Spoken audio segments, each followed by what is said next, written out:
السلام عليكم ورحمة الله وبركاته. الحمد لله نحمده ونستعينه ونستغفره ونؤمن به ونتوكل عليه ونعوذ بالله من شرور أنفسنا ومن سيئات أعمالنا من يهده الله فلا مضل له ومن يضلل فلا هادي له وأشهد أن لا إله إلا الله وحده لا شريك له وأشهد أن محمدا عبده ورسوله أما بعد. கண்ணியத்திற்குரிய எல்லாம் வல்ல அல்லாஹ் ஜல்லஷானஹு தஆலாவின் நல்லடியார்களே, அல்லாஹ்வின் பேரருளால் அவனுடைய கட்டளையாகிய இந்த ஜும்ஆவுடைய வணக்கத்தை நிறைவேற்றுவதற்கும் அதன் ஒரு பகுதியாக அவருடைய மார்க்கத்தை அதன் தூய வடிவிலே அறிந்து கொள்வதற்குமான வாய்ப்பினை நாம் எல்லாம் பெற்றிருக்கின்றோம். அன்பிற்குரிய சகோதர சகோதரிகளே, கொள்கையில் குழப்பங்கள் என்ற தலைப்பின் கீழ் கடந்த வாரம் கொள்கையில் குழப்பம் ஏற்பட முடியுமா, அதற்கான வாய்ப்பு இருக்கிறதா என்ற கேள்விக்கு பதில் அறிந்து கொள்ளும் விதமாக திருக்குரானிலிருந்தும் ஆதாரபூர்வமான ஹதீதுகளிலிருந்தும் கொள்கையில் குழப்பம் ஏற்படுவதற்கான வாய்ப்பு இருக்கிறது என்பது பற்றிய ஒரு முன்னுரையை நாம் அறிந்து கொண்டோம். அதே நேரத்தில் கொள்கையில் குழப்பம் ஏற்படுகிறது என்பதற்காக நம்முடைய கொள்கையில் ஏற்படக்கூடிய குழப்பங்களுக்கெல்லாம் அதை காரணமாக சொல்லாமல் எது குழப்பப்பட்ட கொள்கை, எது வழிகேடு, எது சரியான கொள்கை என்பதை பிரித்தறிந்து நம்முடைய கொள்கையை உறுதியுள்ளதாக சரியானதாக ஆக்குவதற்கான முயற்சியிலும் நாம் ஈடுபட வேண்டும் என்பது சம்பந்தமான செய்திகளையும் நாம் பார்த்தோம். அதன் தொடர்ச்சியாக அன்பிற்குரியவர்களே, இப்படி கொள்கையில் குழப்பங்கள் ஏற்படுவதில், கொள்கையில் வழிகேடுகள் ஏற்படுவதில் முதன்மையானதாக தலையானதாக விளங்கக்கூடிய ஒரு விஷயம் எது என்று சொன்னால், குர்ஆனையும் ஹதீஸையும் எப்படி நாம் மார்க்கத்துடைய அடிப்படை என்பதை விளங்கி பின்பற்றுகிறோமோ, அல்லாஹ்விடமிருந்து வந்த வஹி செய்தியை எப்படி மார்க்கத்துடைய அளவுகோலாக நாம் முன்வைத்து பின்பற்றுகிறோமோ, அதே போன்று வஹி அல்லாத குர்ஆன் ஹதீஸ் அல்லாத செய்திகளையும் குர்ஆன் ஹதீஸை பின்பற்றுவது போன்று பின்பற்றலாம், அவற்றையும் மார்க்கத்திற்குரிய அளவுகோல்களாக எடுத்துக் கொள்ளலாம் என்பதுதான் கொள்கையில் ஏற்படக்கூடிய முதன்மையான குழப்பம். இன்னும் தெளிவாக சொல்வதாக இருந்தால், எப்படி நம்முடைய மார்க்க சந்தேகங்களுக்கு, நம்முடைய வணக்க வழிபாடுகளுக்கு, நம்முடைய இறை கோட்பாடுகளுக்கு குர்ஆனை ஆதாரமாக எடுத்துக் கொள்ளுகிறோமோ, ஹதீஸை ஆதாரமாக எடுத்துக் கொள்ளுகிறோமோ, அதே போன்று குர்ஆனிலோ ஹதீஸிலோ சொல்லப்படாத சஹாபாக்களுடைய கருத்து, இமாம்களுடைய கருத்து, ஹதீஸை தொகுத்த மேதைகளுடைய கருத்து, பெரியார்களுடைய வழிகாட்டுதல், நல்லதானப்பா இவர் சொல்றாரு அப்படிங்கிற மாதிரி உங்களை போன்ற என்னை போன்ற மனிதர்களுடைய வாயிலிருந்து வெளிப்படக்கூடிய கேட்பதற்கு நன்றாக இருக்கிறது என்பதற்காக அவர்களுடைய கருத்து, இவற்றையெல்லாம் மார்க்கத்துடைய ஆதாரமாகவும் எடுத்துக்கொள்ளலாம் என்கிற ஒரு நிலைப்பாடுதான். சுருக்கமாக சொன்னால், வஹி அல்லாத செய்திகளையும் மார்க்கத்துடைய அளவுகோலாக எடுத்துக்கொள்ளலாம் என்பதுதான் கொள்கையில் ஏற்படக்கூடிய முதல் வகையான குழப்பம், முதல் வகையான வழிகேடு. அன்பிற்குரியவர்களே, இன்று யாரெல்லாம் இஸ்லாத்தின் பெயரால் இயக்கம் நடத்துகிறார்களோ, இஸ்லாத்தின் பெயரால் ஜமாத் நடத்துகிறார்களோ, நாங்களும் இஸ்லாத்தை தூய வடிவிலே மக்களுக்கு சொல்லுவதற்காக களமிறங்கி இருக்கிறோம் என்று சொல்லுகிறார்களோ, அவர்கள் அனைவரிடத்திலும் ஏற்பட்டிருக்கக்கூடிய கொள்கை குழப்பம், அவர்கள் அனைவரிடத்திலும் ஏற்பட்டிருக்கக்கூடிய ஒரு வகையான வழிகேடு, வஹி அல்லாததையும் பின்பற்றலாம். ஆனால் ஜமாத்துடைய பெயர் குர்ஆன் ஹதீஸ் என்றுதான் இருக்கும். ஜமாத்துடைய பெயர் ஓதுகை கொள்கையை சொல்லக்கூடிய ஜமாத்து தான் என்று இருக்கும். பெயரில் குர்ஆனும் ஹதீஸும் இருக்குமே தவிர கொள்கையில், கோட்பாட்டில், வணக்க வழிபாட்டில், அவருடைய பிரச்சாரங்களில், அவருடைய பிரசுரங்களில், அவர்களுடைய பத்திரிகைகளில் குர்ஆனும் ஹதீஸும் இருப்பது போன்று வஹி அல்லாத மனிதர்களுடைய, உங்களை போன்ற என்னை போன்ற சாதாரண மனிதர்களுடைய கருத்துக்களுக்கெல்லாம் முக்கியத்துவம் கொடுக்கப்பட்டு அவையும் மார்க்கத்துடைய வழிகாட்டுதல்கள் என்ற அளவிற்கு அங்கே முன்னிலை வைக்கப்பட்டிருக்கும். அன்பிற்குரிய சகோதர சகோதரிகளே, இப்படி வஹி அல்லாதவற்றை மார்க்கமாக பின்பற்றக்கூடாது. அப்படி பின்பற்றினால் அதுவும் கொள்கையில் ஏற்படக்கூடிய குழப்பம் என்பதை நாம் தெளிவாக தெரிந்து கொள்ள வேண்டும். இது எந்த அளவிற்கு மார்க்கத்துல வலியுறுத்தி அவசியமான ஒரு விஷயமாக சொல்லப்பட்டிருக்கிறது என்று சொன்னால், மனிதனை முதலில் அல்லாஹ் படைத்து நபி ஆதம் அலைஹிஸ்ஸலாத்து வஸ்ஸலாம் அவர்களை படைத்து அவர்களுடைய வாழ்க்கை எப்படி அமைய வேண்டும் என்கிற இறை போதனையை அல்லாஹ் துவங்கும் பொழுது அவர்களுக்கு சொல்லக்கூடிய முதல் கட்டளை, மனிதன் படைக்கப்பட்டிருக்கிறான், அவனுடைய வாழ்க்கை எப்படி அமைய வேண்டும் என்பதை அல்லாஹ் அவனுக்கு போதித்து கொடுக்கிறான். அப்படி போதிக்கும் பொழுது அந்த போதனையுடைய துவக்கமே வஹி அல்லாதவற்றை நீங்கள் பின்பற்ற கூடாது என்பதுதான் முதல் வஹி. பெருமானார் ஸல்லல்லாஹு அலைஹி வஸல்லம் அவர்களுக்கு கொடுக்கப்பட்ட முதல் வஹி அது வேறு. மனித சஞ்சாரம், மனித வசிப்பு துவங்குவதற்கு முன்பாக மனிதனை படைத்தல் என்ற ஒரு நிகழ்வு. அல்லாஹ் முதல் மனிதனை படைக்கிறார். அப்படி படைக்கப்பட்ட நபி ஆதம் அலைஹிஸ்ஸலாத்து வஸ்ஸலாம் அவர்கள் அல்லாஹ்வுடைய கட்டளைக்கு மாறு செய்கிறார்கள். பிறகு இங்கிருந்து இறங்கி விடுங்கள் என்று அல்லாஹ் கட்டளை எழுதுகிறான். அந்த பின்னணி அடிப்படையாக கொண்டு இந்த போதனை நமக்கு கிடைக்கிறது. எப்படி இதை விளங்குகிறோம் என்று சொன்னால், திருக்குர்ஆனுடைய 31வது வசனம், 2வது அத்தியாயத்துடைய 31வது வசனம். அல்லாஹ் தபாரக வ தஆலா நபி ஆதம் அலைஹிஸ்ஸலாத்து வஸ்ஸலாம் அவர்களை படைத்து அனைத்து பெயர்களையும், அனைத்து பொருட்களுடைய விலங்கினங்களுடைய குர்ஆன் எப்படி சொல்லுகிறது, வஅல்லம ஆதமல் அஸ்மாஅ, அனைத்து பெயர்களையும் அல்லாஹ் நபி ஆதம் அவர்களுக்கு கற்றுக் கொடுக்கிறார். என்னவெல்லாம் இருக்கிறதோ அனைத்து என்கிற வார்த்தை இங்கே பயன்படுத்தப்பட்டிருக்கிறது. அனைத்து பொருட்களுடைய உயிரினங்களுடைய பெயர்களை எல்லாம் நபி ஆதம் அலைஹிஸ்ஸலாத்து வஸ்ஸலாம் அவர்களுக்கு அல்லாஹ் கற்றுக் கொடுக்கிறார். கொஞ்சம் யோசிச்சு பாருங்க.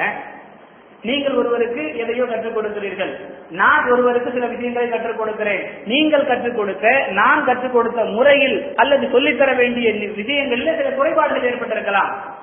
இங்கே அல்லாஹ்வே ஆசிரியராக இருக்கிறார். சொல்லித் தருவது யார்? அல்லாஹ். அனைத்து அறிவுக்கும் சொந்தக்காரனான, அனைத்து அறிவுகளுடைய உரிமையாளனான அல்லாஹ் இங்கே இருந்து கொண்டு, ஆசிரியராக இருந்து கொண்டு நபி ஆதம் அலைஹிஸ்ஸலாத்து வஸ்ஸலாம் அவர்களுக்கு அனைத்து விஷயங்களையும் கற்றுக் கொடுத்து விட்டார்.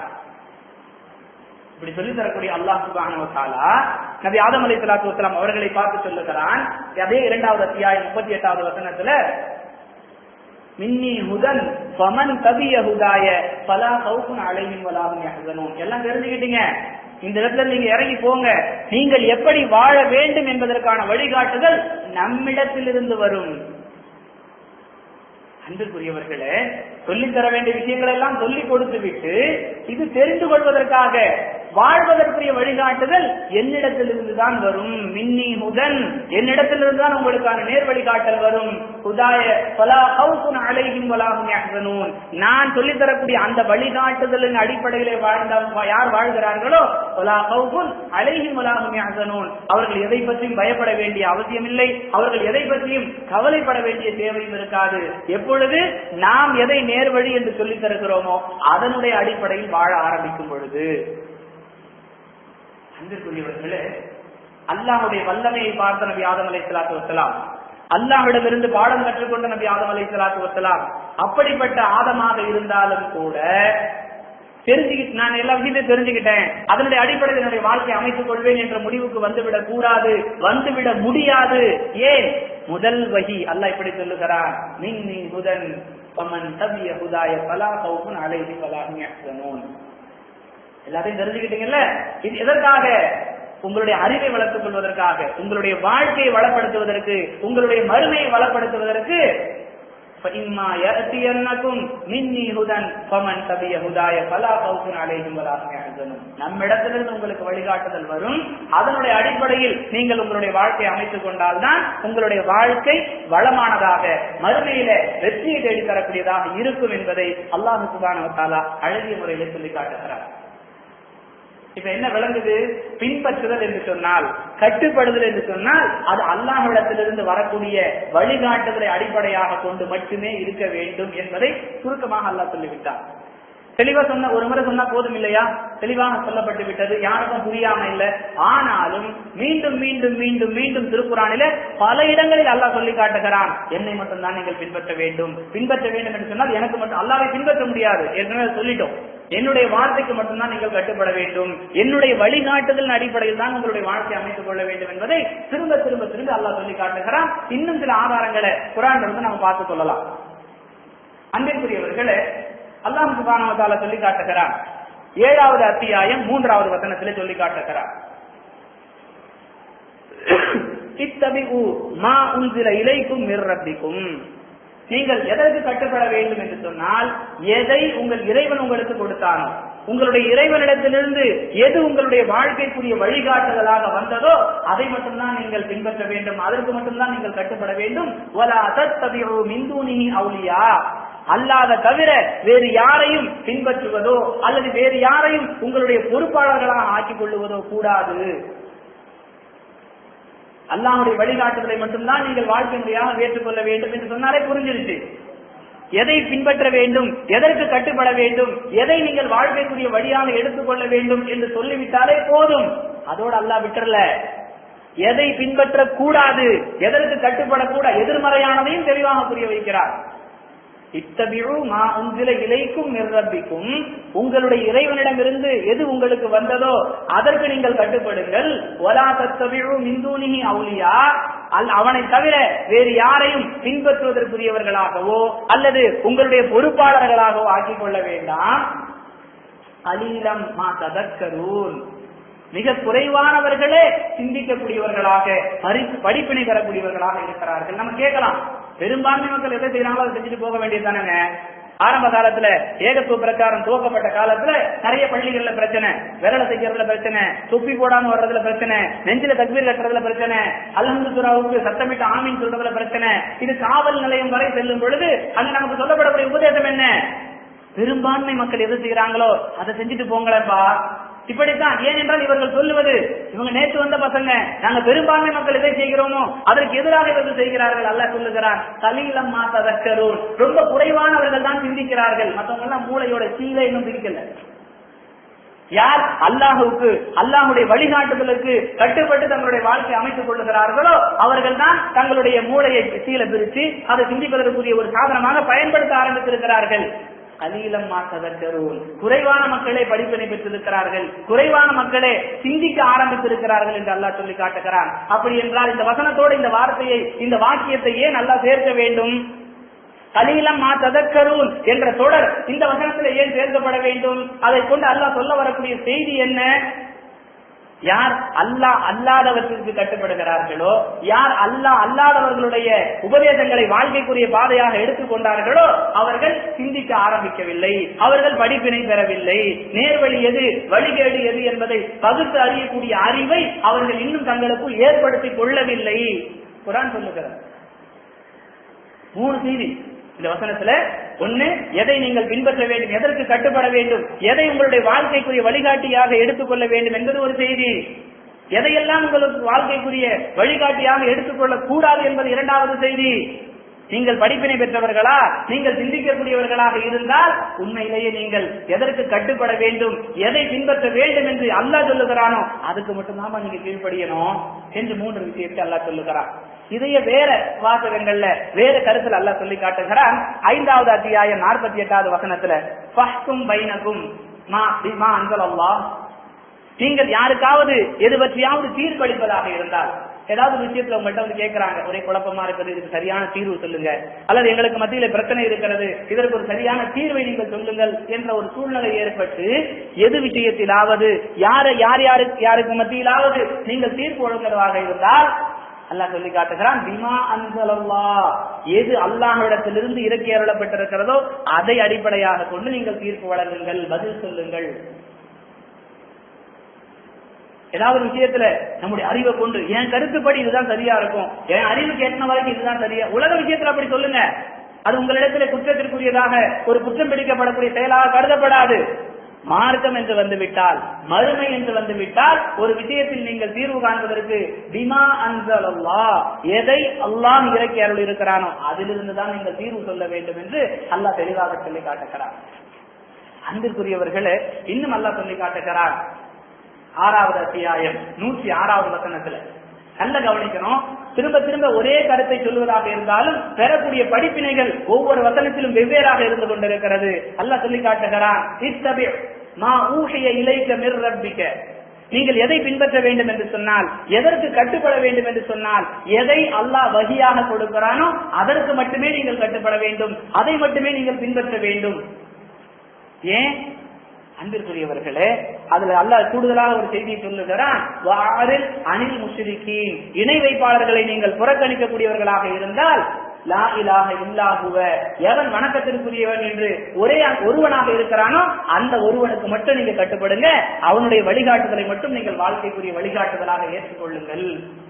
இப்ப கேள்வி, வசனம் என்ன சொல்லுகிறது? இத்தபிர், நீங்கள் கட்டுப்பட வேண்டும், மா ஊஹிய இலைக்க மிர் ரப்பிக்க, எது உங்களுடைய இறைவனிடத்திலிருந்து வஹியாக வந்ததோ அதற்கு கட்டுப்பட வேண்டும். இது புரியுது. லா இலாஹ இல்லாஹுவ, வணக்கத்திற்குரிய இறைவன் அவனை தவிர வேறு யாரும் இல்லை, இது புரியுது.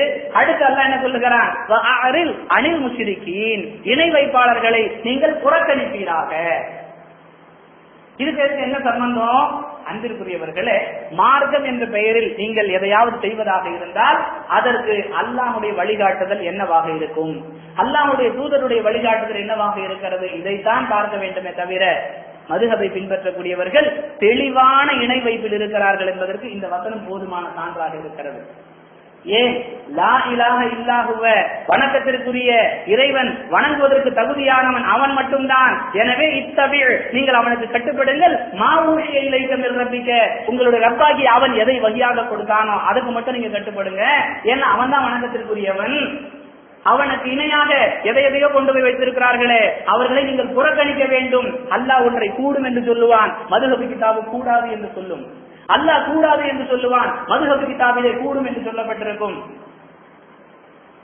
அதையும் அல்லாஹ் எச்சரிக்கிறான். யா அய்யுஹல்லதீன ஆமனூ லா துஹர்ரிமு மா அஹல்லல்லாஹ், அல்லாஹ் ஹலாலாக்குனது நீங்க ஹராமாக்காதீங்க அப்படின்னு ஏன் அல்லாஹ் சொல்றான்? ஹராமாக்கக்கூடிய வழக்கம் இருந்தது, அல்லாஹ் அனுமதித்திருப்பான், இவர்கள் தடை செய்வார்கள். அல்லாஹ் தடை செய்திருப்பான், இவர்கள் அனுமதிப்பார்கள். இப்படிப்பட்ட ஒரு மாபாதக செயலைத்தான் இந்த மதுஹபுகள் செய்து கொண்டிருக்கிறது. அவர் சிறுக்கே வைக்கிறது இல்லைங்க, அந்த இமாமை பின்பற்றது எப்படி? அவர் தர்காவுக்கே போறது இல்ல, அவர் மௌலுதே ஓதுறது இல்ல, அவர் சாயத்தை கட்டுறது இல்ல. ஹனபி மதுஹபில் இருக்கிறாரா இல்லையா?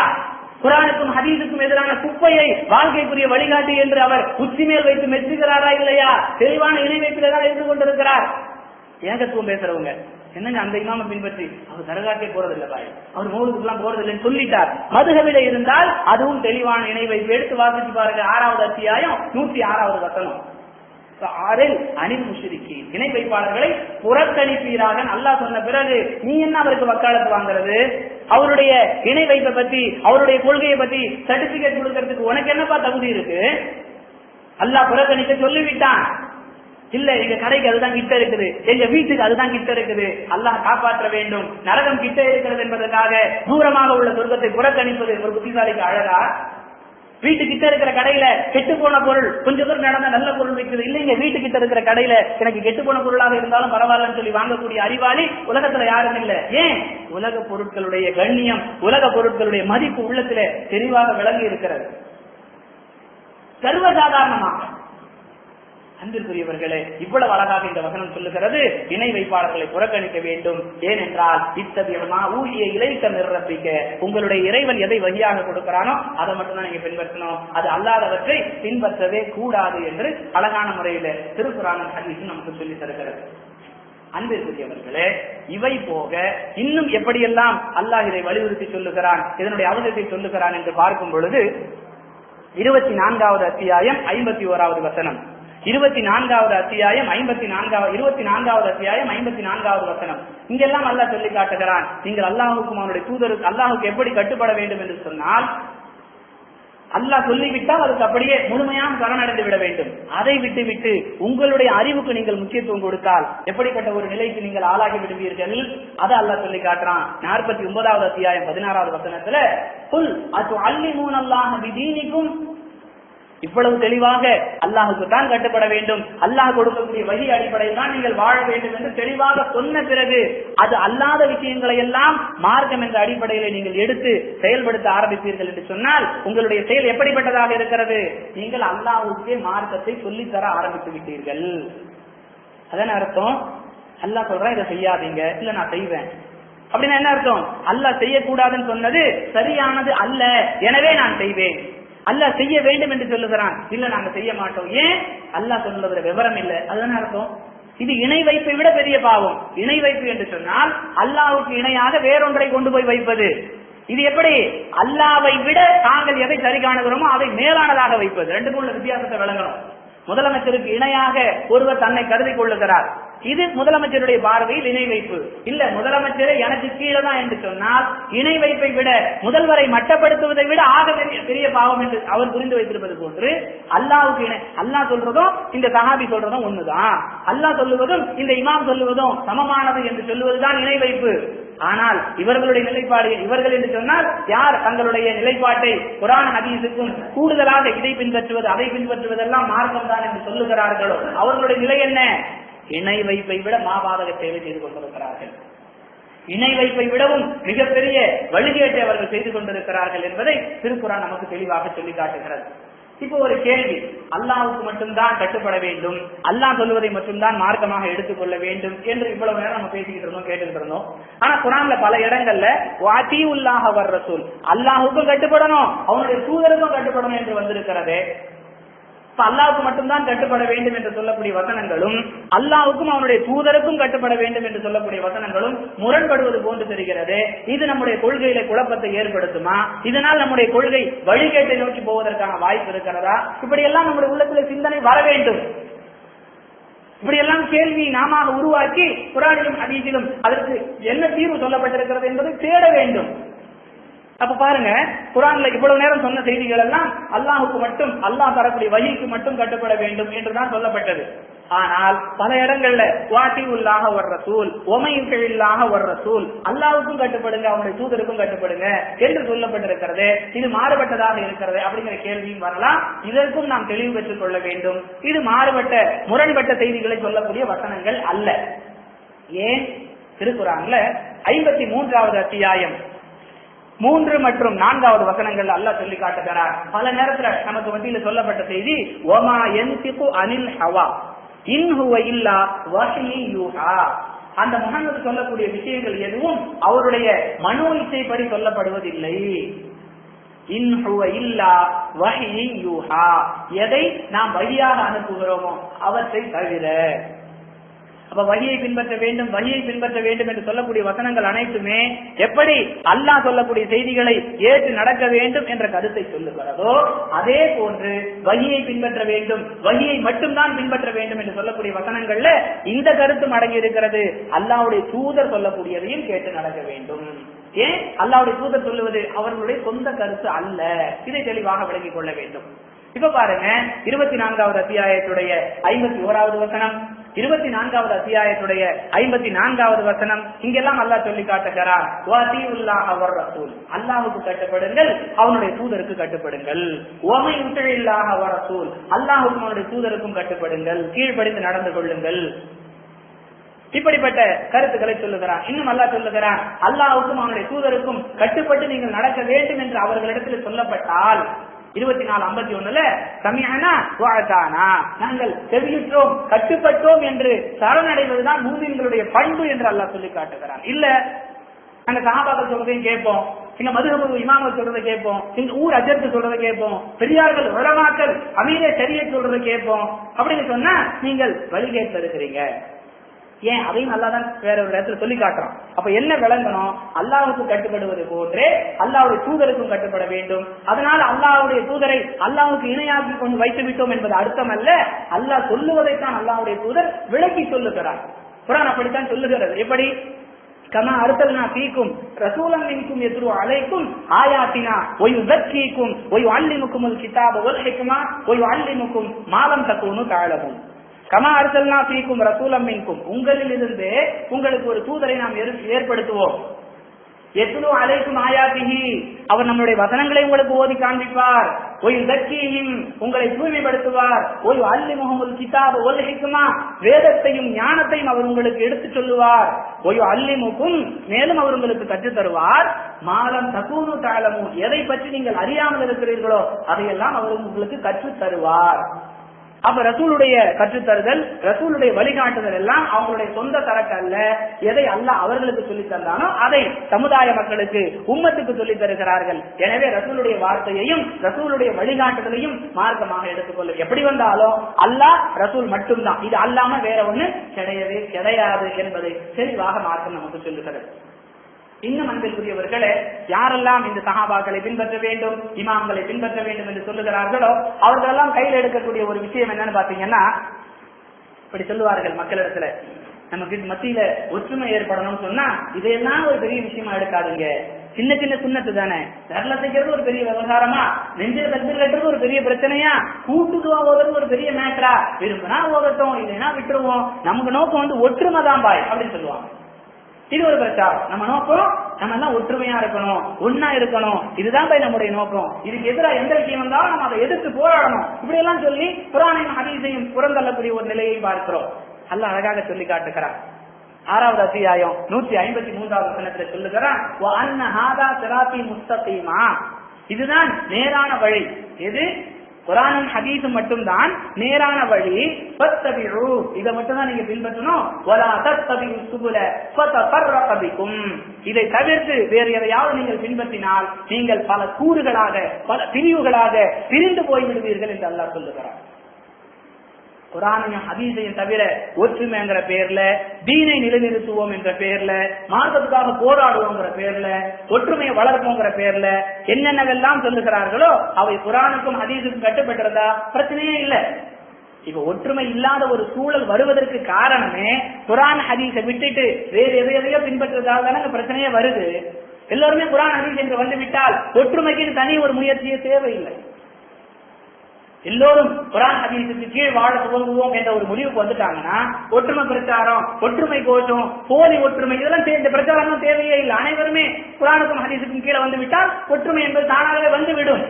ஆனா என்ன சொல்றாங்க, இதெல்லாம் ஒரு பெரிய விஷயமா பாய், அதெல்லாம் விட்டுருவோம், அதுல சின்ன சின்ன விஷயத்தெல்லாம் பெருசாக்காதீங்க, இணை வைக்கிற இமாமா அவருடைய பாவம் அவருக்கு, நீங்க இந்த பள்ளியில தொட மாட்டேன், இப்படி எல்லாம் சொல்லி மக்களுடைய உள்ளங்களை பாழ்படுத்தக்கூடிய ஒரு வேலையை செய்து உங்களை ஒற்றுமையின் பக்கம் அழைப்பாங்க. நீங்க அதெல்லாம் ஒற்றுமை நினைச்சீங்கன்னா வலா தத்தபிஉ சுபுல ஃபதஃபர்ரக பிகும், பல பிரிவுகளாக பல பிரிவுகளாக நீங்கள் பிரிந்து போய் விடுவீர்கள். எனவே குர்ஆன் ஹதீஸ் மட்டும்தான் நேர்வழி என்பதை தெளிவாக புரிந்து கொள்ளுங்கள் என்று அல்லாஹ் இந்த கொள்கையில குழப்பம் ஏற்படக்கூடிய வழிகளை எல்லாம் அடைப்பதற்கான ஒரு வாய்ப்பை நமக்கு ஏற்படுத்தி தருகிறார். இவ்வளவு சொன்ன பிறகும் இல்ல நாங்க குர்ஆன் ஹதீஸை விட இன்னும் சில விஷயம்லாம் வச்சிருக்கிறோம், அதனுடைய அடிப்படையில் எங்களுடைய வாழ்க்கையை அமைத்துக் கொள்வோம் அப்படின்னு யாராவது நினைச்சீங்கன்னா அவங்களுடைய நிலைமை எப்படிப்பட்டது? 33வது அத்தியாயம் 36வது வசனத்துல அல்லாஹ் சொல்லி காட்டுறான். வமா கான லிமுஃமினின் வலா முஃமினத்தின் இதா கலல்லாஹு வ ரசூலுஹு அம்ரன் அன் யகூன லஹுமுல் கியரத்து மின் அம்ரிஹிம். அன்பிற்குரியவர்களே, ஒரு விஷயத்தில் அல்லாஹும் அவனுடைய தூதரும் ஒரு முடிவை ஏற்படுத்தி விட்டால் இதை இப்படித்தான் செய்யணும், இதை இப்படித்தான் செய்ய வேண்டும், இதை இப்படி செய்யக்கூடாது என்று ஒரு விஷயம் சம்பந்தமாக அல்லாஹும் அவனுடைய தூதரும் ஒரு முடிவை ஏற்படுத்தி விட்டால் வலா முஃமினின் வலா முஃமினத்தின், மூமினான எந்த ஒரு ஆணுக்கோ மூமினான ஒரு எந்த ஒரு பெண்ணுக்கோ தங்களுடைய கருத்தை அதிலே நுழைப்பதற்கு எந்த அனுமதியும் இல்லை. அல்லாஹ் முடிவு செஞ்சுட்டான், அல்லாஹ்வுடைய தூதர் முடிவு செய்து விட்டார்கள். அதுக்கு பிறகு உங்க கருத்து யாரு, எந்த மனிதனுக்கோ என்ற வார்த்தை இல்லை. குர்ஆனுடைய வசனத்துல எந்த மனிதனும் தன்னுடைய கருத்தை அதில் நுழைக்க முடியாது என்று சொல்லப்படவில்லை. எந்த முஃமினும், அல்லாஹ்வுக்கு கரெக்டா கட்டுப்பட்டு நடக்கிறேன், நான் கூட கருத்து சொல்லக்கூடாதா அப்படின்னு கேக்குறீங்களா? நீ கூட சொல்லக்கூடாது. நான் மூமினாக வாழுகிறேன், என்னுடைய வணக்க வழிபாடுகளை நான் முறையாக செய்கிறேன், நான் கூட ஒரு கருத்து சொல்றதுக்கு அனுமதி இல்லையா? இல்ல. அப்படிதான் அல்ல, வலா முஃமினின் வலா முஃமினத்தின் இதா கலல்லாஹு வ ரசூலுஹு அம்ரன், அல்லாஹ் ஒரு அம்ர விஷயமாக ஒரு முடிவு செஞ்சுட்டா நீ யாரும் சொல்ல முடியாது, நீ யாரும் சொல்லக்கூடாது. அதுக்கு பிறகு நீங்க அதுல ஏதாவது ஒரு கருத்தை திணிக்கிறீங்க, நுழைக்கிறீங்கன்னு சொன்னா அது எப்படிப்பட்டது? அல்லாஹ் ரசூலுக்கு கட்டுப்படுதல் அப்படிங்கிற கட்டளைக்கு மாற்றமான ஒரு நிலையில கொண்டு போய் விட்டுரும். அல்லாஹ்வும் அவனுடைய தூதரும் ஒரு முடிவை செஞ்ச பிறகு தன்னுடைய கருத்தை அதுல நுழைக்கிறதுங்கிறது மிகப்பெரிய கொள்கையில் ஏற்படக்கூடிய வழிகேடு. அவர் தெளிவான வழிகேட்டில் இருக்கிறார். முபீனா என்று சொன்னால் எந்த விதமான ஒளிவு மறைவுக்கும் இடமில்லாத தெளிவான வழிகேட்டின் பக்கம் அவர் போய்விட்டார் என்று சொல்லுகிறார். அன்பிற்குரியவர்களே, இன்னும் நம்முடைய கொள்கையை குழப்பக்கூடிய விஷயங்கள் என்னென்ன மாதிரி எல்லாம் ஏற்படும், அதை விட்டு பாதுகாப்பு பெறுவதற்கான வழிமுறைகளாக குர்ஆனும் ஹதீஸும் என்னவெல்லாம் சொல்லுகிறது என்பதை அல்லாஹ் நாடினால் அடுத்தடுத்த வாரங்களிலே பார்ப்போம். வாஹிரு தஅவானா அல்ஹம்துலில்லாஹி ரப்பில் ஆலமீன்.